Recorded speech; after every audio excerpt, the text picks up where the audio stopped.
Okay, so hello everyone. In this video, we'll be discussing problem number 1 in the advanced round of the Iranian Geometry Olympiad for the year 2019. So the Iranian Geometry Olympiad is a very good geometry Olympiad. I mean the advanced questions are really good. So I will be solving the first one here. I'll first read the questions, then we'll move on to the solution. I have already drawn the figure. Okay, let us first read the question. Circles omega 1 and omega 2 intersect each other at points A and B. Point C lies on the tangent line from A to omega 1 such that angle ABC is 90 degrees. Arbitrary line L passes through C and cuts omega 2 at points P and Q. Lines AP and AQ cut omega 1 for the second time at points X and Z respectively. Let Y be the foot of altitude from A to L. Prove that the points X, Y, Z are collinear.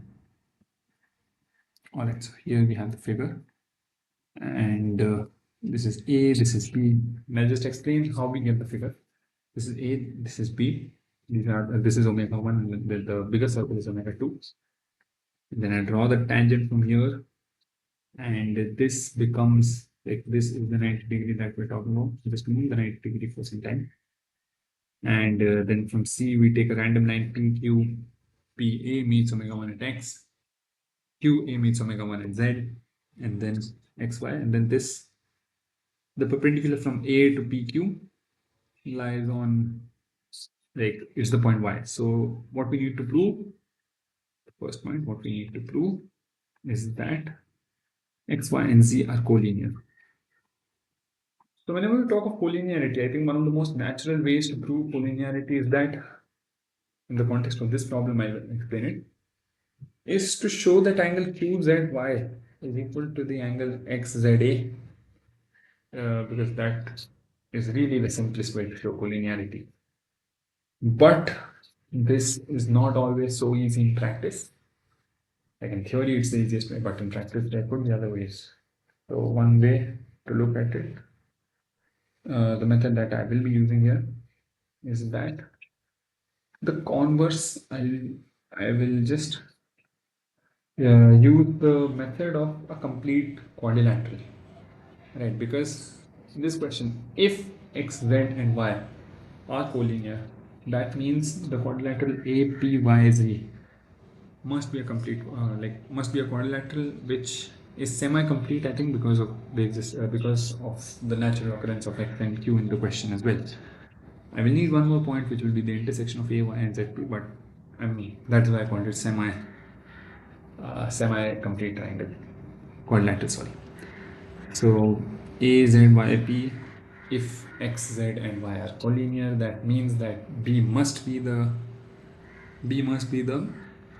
Miquel point, because B already lies on the intersection of Q, Z, and Y, and it already lies on the intersection of X, Z, and A.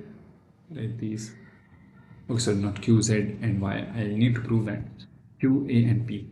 So these two. There will be four triangles, four circles: X, Z, A, X, Y, P, and Q, Z, Y, and Q, A, P. So the Miquel point is basically that states that basically these four circles will all be intersecting at one point.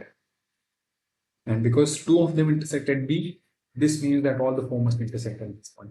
So if I'm successful in proving that BZYQ is cyclic or XBYP is cyclic, that means the question is done, because then B is the Miquel point, and Miquel point can only survive for a complete quadrilateral, which means AZYP will be a complete quadrilateral along with X and Q. So, which means Z, Y, and X must be collinear. So that is the reason that I'm going for.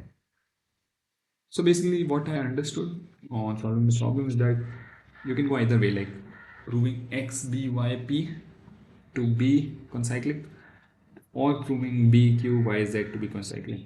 One follows from the other. So if you done with one, the other one follows quite naturally, and I won't be explaining that part. But you can go either way, right? Alright. So yeah, because then it's just very easy angle chasing, and I don't want to do that right now. So B Z Y Q, I'll be proving that. I'll be trying to prove that B Z Y Q is cyclic. So basically, so far what we have done, we have not like done nothing. We've drawn no conclusions from the problem. We just have broken down what needs to be done. We've not gone anywhere further from the point A to B, where A is the question and B is the answer. We just backtracked away from B to a middle point C. So now we need to get from A to C.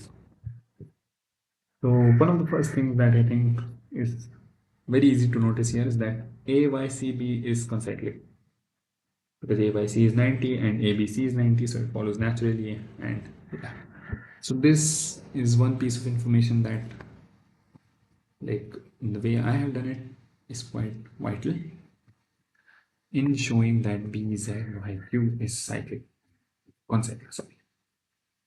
So how have I done that? I have done that because of then, like, there are so many actually angles.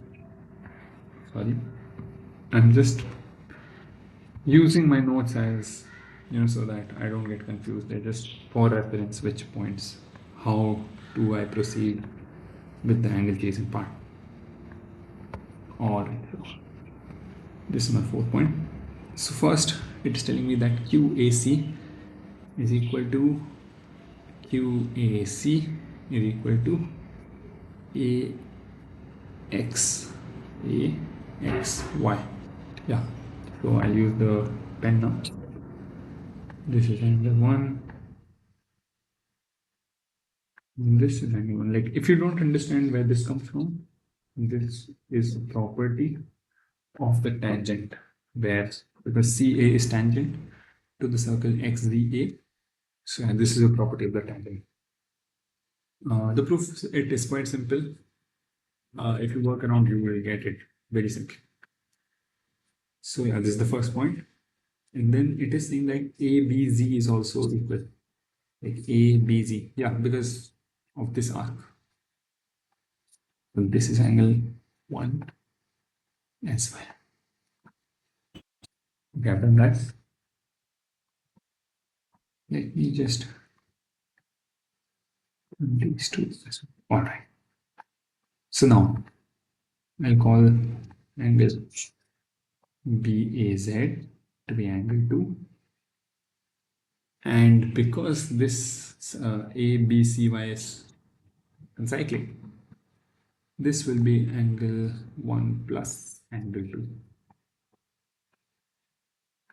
Angle 1 plus angle 2. All right. And now because this is angle 1 plus angle 2, and I can show in ABZ from exterior angle theorem that this will be this plus this. So this is angle 1 plus angle 2 as well. And now, as many of this looks like 4, but this is 1, I'm sorry. And now, as many of you might have noticed, that for the arc BQ, BZQ is equal to BYQ. So we proved that BZYQ is cyclic as well. And now we can very easily, like, okay, like I can do that, but okay, I'm just going to leave this back here. So now how we proceed is that we show that X, B, Y, and P is concyclic as well.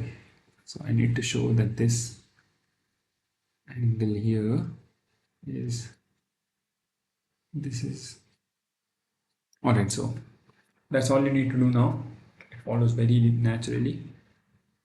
And if you're having trouble, I can explain it like in the comment sections as well. And if you are done with that, that just means that B will be the Miquel point for the triangle AZYP. And yeah, from because we know of the existence of a Miquel point, and that it only exists in a complete quadrilateral, it must mean that X, Z, and Y are collinear. So that is the solution that I have for this problem. And thank you for watching the video.